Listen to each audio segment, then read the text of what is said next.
월요일 새벽기도에 오신 여러분들을 주님의 이름으로 환영하고 축복합니다. 오늘부터 이제 마치 브레이크가 시작됩니다. 우리 교회의 어린 친구들, 프라미스랜드하고 GD에 다니는 친구들이 오늘 마치 브레이크 리트릿을 가서 내일까지 참여하게 됩니다. 우리 위에서 기도해 주시면 감사하겠습니다. 오늘 새벽기도에 함께 기도하면서 시작하겠습니다. 하나님 아버지 감사합니다. 이렇게 월요일에 사순절 셋째 주를 시작하면서 이 월요일에 다시 한번 주님 앞으로 나올 수 있도록 인도해 주시니 감사합니다. 우리 사순절 기간 동안 예수님의 삶에 대해서 우리가 같이 묵상할 수 있는 그런 귀한 기회를 허락해 주시고 또 우리의 삶을 돌아볼 수 있는 그런 시간들도 함께 허락해 주시니 감사합니다. 오늘도 말씀으로 하루를 시작합니다. 이 하루 동안에 오늘 아침에 하나님께서 우리에게 주시는 이 말씀을 통하여서 우리가 다시금 어떤 삶을 살아가야 하는지를 확인하고 재확인하고 세상 속으로 나아갈 수 있는 우리 한 사람 한 사람이 다 되게 하여 주시옵소서. 주님만 붙잡고 나아갈 수 있는 우리 토론토 한인장로교회 성도님들이 되게 하여 주시옵소서. 우리 함께 오늘 떠나게 되는 우리 마치 브레이크 리트릿을 떠나게 되는 우리 모든 프라미스랜드와 GD의 지체들, 그들을 위해서 수고하시는 모든 교역자분들과 또 모든 선생님들, 그분들에게 함께 해주셔서 오늘 내일 동안에 그들이 새롭게 경험하는 그 일들을 통해서 하나님을 향한 그 신앙을 다시 한번 깊게 확인할 수 있는 귀한 시간 되게 허락하여 주시옵소서. 감사드리며 예수님의 이름으로 기도드립니다. 아멘. 오늘 우리에게 주시는 하나님의 말씀은 마태복음 22장 1절부터 14절까지의 말씀입니다. 마태복음 22장 1절부터 14절까지 말씀을 봉독하도록 하겠습니다. 예수께서 다시 비유로 대답하여 이르시되 천국은 마치 자기 아들을 위하여 혼인잔치를 베푼 어떤 임금과 같으니 그 종들을 보내어 그 청한 사람들을 혼인잔치에 오라 하였더니 오기를 싫어하거늘 다시 다른 종들을 보내며 이르되 청한 사람들에게 이르기를 내가 오찬을 준비하되 나의 소와 살찐 짐승을 잡고 모든 것을 갖추었으니 혼인잔치에 오소서 하라 하였더니 그들이 돌아보지도 않고 한 사람은 자기 밭으로 한 사람은 자기 사업하러 가고 그 남은 자들은 종들을 잡아 모욕하고 죽이니 임금이 노하여 군대를 보내어 그 살인한 자들을 진멸하고 그 동네를 불사르고 이에 종들에게 이르되 혼인잔치는 준비되었으나 청한 사람들은 합당하지 아니하니 네 거리 길에 가서 사람을 만나는 대로 혼인잔치에 청하여 오라 한대 종들이 길에 나가 악한 자나 선한 자나 만나는 대로 모두 데려오니 혼인잔치에 손님들이 가득한지라. 임금이 손님들을 보러 들어올세 거기에 예복을 입지 않은 한 사람을 보고 이르되 친구여 어찌하여 예복을 입지 않고 여기 들어왔느냐 하니 그가 아무 말도 못하거늘 임금이 사환들에게 말하되 그 손발을 묶어 바깥 어두운 데에 내던지라 거기서 슬피 울며 이를 갈게 되리라 하니라. 청함을 받은 자는 많되 택함을 입은 자는 적으니라. 아멘. 오늘 말씀에서 예수님의 천국 비유가 다시 나타나고 있습니다. 마태복음에 참 많은 천국 비유가 나오는데요. 근데 오늘 우리가 읽은 말씀 속에 있는 이 천국 비유는 예전에 있었던 천국 비유하고는 조금 양상이 좀 다릅니다. 이전의 천국 비유들은 대개 마가복음이나 누가복음의 병행 구절이 있거나 이게 있는 경우에는 이제 그 다른 복음서에도 그 비유가 하나님 나라에 대한 비유라고 설명이 됩니다. 마태복음은 하늘나라, 천국이라는 표현을 쓰지만 이제 마가복음이나 누가복음은 하나님의 나라라고 부르는데 어쨌든 그런 비유라고 말이 나옵니다. 아니면 어떤 게 있느냐 하면 마태복음에만 나오고 다른 복음서에는 안 나오는 그런 천국 비유들도 몇 개 있습니다. 근데 이제 오늘 말씀은요. 누가복음에 병행 구절이 있기는 있습니다. 비슷한 내용이 있는데 그 맥락하고 주제가 상당히 다릅니다. 굉장히 재밌는 상황입니다. 누가복음과 마태복음이 도대체 무슨 관계냐 이런 질문이 생겨나는 건데요.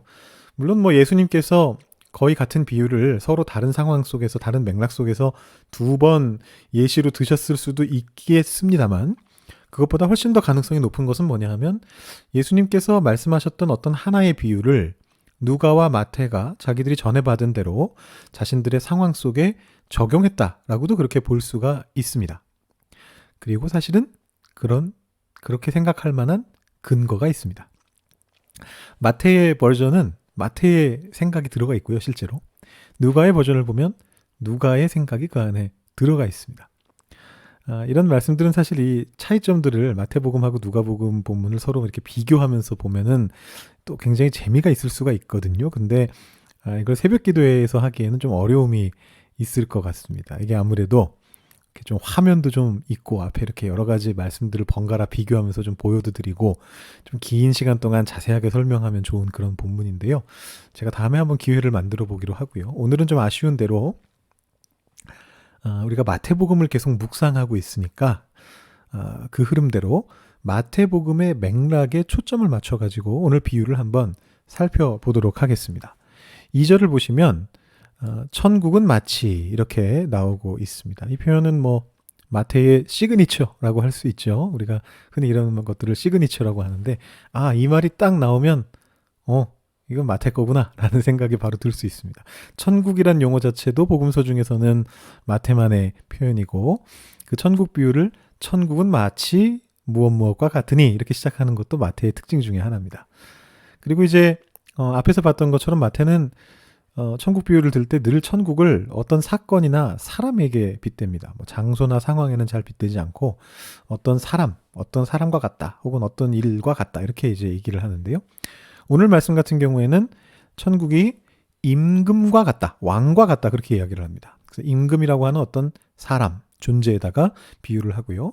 근데 이제 어떤 임금이냐 하면 아들을 위해서 혼인잔치를 베푼 그런 왕입니다. 이 아들을 위해서 혼인잔치를 베푼 왕이다라고 하는 이 상황 설정은요. 누가복음에 아까 제가 병행 구절이 있다 그랬는데 누가복음에는 안 나옵니다. 마태복음에만 나오고 있는 것입니다. 근데 요거를 맛보기로 조금만 분석을 해보면 제가 두 개를 비교해서 말씀 안 드리겠다고 말씀드렸는데 요 부분만 한번 맛보기로 한번 말씀을 드려보면 지금 마태가 누가복음에는 없는 세 가지를 얘기한 거잖아요. 아들을 위해서 혼인잔치를 베푼 임금이다, 왕이다 이렇게 세 가지를 마태가 여기 적어놓고 있는 건데 이 중에 이제 혼인잔치 같은 경우는 누가복음에 정확하게 나오지는 않지만 그 누가복음 맥락 속에 있습니다. 그래서 누가와 마태가 함께 사용했던 자료를 통해서 마태가 가져온 것 같다라고 볼 수가 있겠고 임금님이라는 어떤 분 존재하고 아들을 위한 혼인잔치다. 이 아들이라고 하는 개념은 마태가 자기 스스로 추가한 내용인 것으로 보입니다. 같은 말씀이 두 군데에 있을 경우에 이런 걸 분석할 수가 있습니다. 이제 맛보기라고 말씀드렸으니까 조금만 더 말씀드려 보겠습니다. 이 누가복음 14장에 이제 이 병행 구절인 큰 잔치 비유가 나오는데요. 이 비유 이름 자체가 혼인잔치가 아니고 큰 잔치 비유입니다. 혼인잔치라고 안 하고 그냥 어떤 사람이 큰 잔치를 베풀었다라고만 말하는데 이 비유를 예수님이 어느 상황에서 말씀하신 거냐 하면 혼인잔치라는 어떤 일이 벌어진 그 잔치 자리 속에서 예수님께서 이런저런 이야기를 하시다가 이 비유를 얘기하신 걸로 나옵니다. 그러니까 마태가 여기서 혼인잔치라는 어떤 개념을 이 누가복음과 함께 참고했을 그 원자료, 보통 우리가 그것을 Q라고 부르는데 이 원자료로부터 가져왔다라는 걸 알 수가 있습니다. 근데 이제 임금님이라는 개념은 그 누가복음 본문에도 없고 앞뒤 맥락에도 전혀 안 나옵니다. 아들도 마찬가지고요. 근데 예수님께서 유대인의 왕이시다라고 하는 이 개념은 하나님을 왕으로 묘사하는 이 개념은 마태가 그동안 계속해서 강조해왔던 주제거든요. 다양한 형태로 강조를 했습니다. 그리고 이제 아들에 대한 언급은 사실은 재밌는 건데 우리가 토요일과 주일에 묵상했던 본문이 있습니다. 21장 뒷부분, 그 부분에 아들과 관련된 비유들이 연달아 나오고 있습니다. 그러니까 이제 마태복음에서 이 본문은요. 천국 비유로 일단 등장은 하는데 첫눈에 딱 봤을 때는 천국은 마치 이거 천국 비유구나 라는 생각이 딱 드는데요. 사실은 그 맥락은 21장에서 있었던 그 비유들, 천국이라고 하지 않고 그냥 얘기했던 그 비유들과 이어지는 것이다라는 그런 점을 이제 파악하실 수 있습니다. 근데 이 파악이 굉장히 중요합니다. 지금 제가 맛보기라고 말씀드리면서 좀 복잡한 설명을 드렸는데 여러분 들으시면서 이게 뭔 소린가 싶으셨을 수도 있어요. 이게 화면도 없고 정확하게 설명이 안 됐을 수도 있는데요. 다른 건 다 머릿속에서 지우셔도 되고요. 핵심은 뭐냐 하면 아들에 대한 비유의 시리즈라고 생각하고 이 비유를 이해해야 된다라는 것입니다. 마태복음의 맥락에서 본다면 그렇다면 우리가 그 앞에 아들의 비유를 조금 살펴볼 필요가 있습니다. 토요일 묵상 본문 그리고 주일 묵상 본문에 나오는 아들에 대한 비유들이 어떤 메시지를 갖고 있었는가를 확인해 볼 필요가 있습니다. 토요 새벽 기도회 때 우리가 봤던 것이 바로 맏아들과 둘째 아들에 대한 비유였습니다. 근데 아버지에게 가겠다 그러고 가지 않았던 맏아들은 바리새인들이었고요. 아니면 대제사장, 종교 지도자들이죠. 그 다음에 이제 그 사람들은 이제 한때 하나님께 대한 간절함을 가지고 있다가 그게 시들해졌던 사람들이었습니다. 반면에 뉘우치고 갔던 둘째 아들은 세리와 창녀들이라고 예수님이 말씀을 하셨고요. 이 사람들과 연결되어 있는 사람들은 바로 예수님과 세리 요한이었죠. 그러니까 이 세리와 창녀들이 예수님과 요한의 외침을 따라서 회개하고 간절함을 회복한 사람들이었습니다. 그리고 나서 우리가 설교로 보진 않았습니다만 주일날 묵상 본문에 해당하는 본문을 보시면 21장 제일 끝부분인데요. 포도원을 소작하던 농부들이 포도원 주인이 보낸 어떤 종들, 아들들 다 때리고, 아들 한 명이군요. 아들을 때리고 죽이고 막 이렇게 한 다음에 포도원을 차지하려 들었고요. 그래서 포도원 주인이 그들을 다 진멸하고 새로운 농부들에게 포도원을 새로 이제 주게 되는 그런 비유가 나오고 있습니다. 근데 여기서 비유 안에서 아들이 하는 역할은 바뀌었습니다만 비유들 자체의 맥락은 같습니다. 두 번째 경우에도 원래의 농부들이 예수님을 배척한 그 유대인들 그리고 그들의 종교 지도자들을 말하는 것이고 나중에 다시 오게 된 농부들이 예수님을 따른 사람들이라고 볼 수가 있습니다. 그리고 나서 또 다른 아들 이야기인 오늘 본문도 그 같은 맥락을 따라가고 있습니다. 자, 임금의 아들을 위해서 열린 혼인잔치에 이 왕이 사람들을 초청했습니다. 근데 이제 다들 그 초청을 거절했습니다. 그래서 그 결과 이 왕은 그 사람들 대신에 길 가는 행인들을 초청했습니다. 앞에 비유에서 마찬가지로 그들을 진멸했다라는 표현이 나오고요.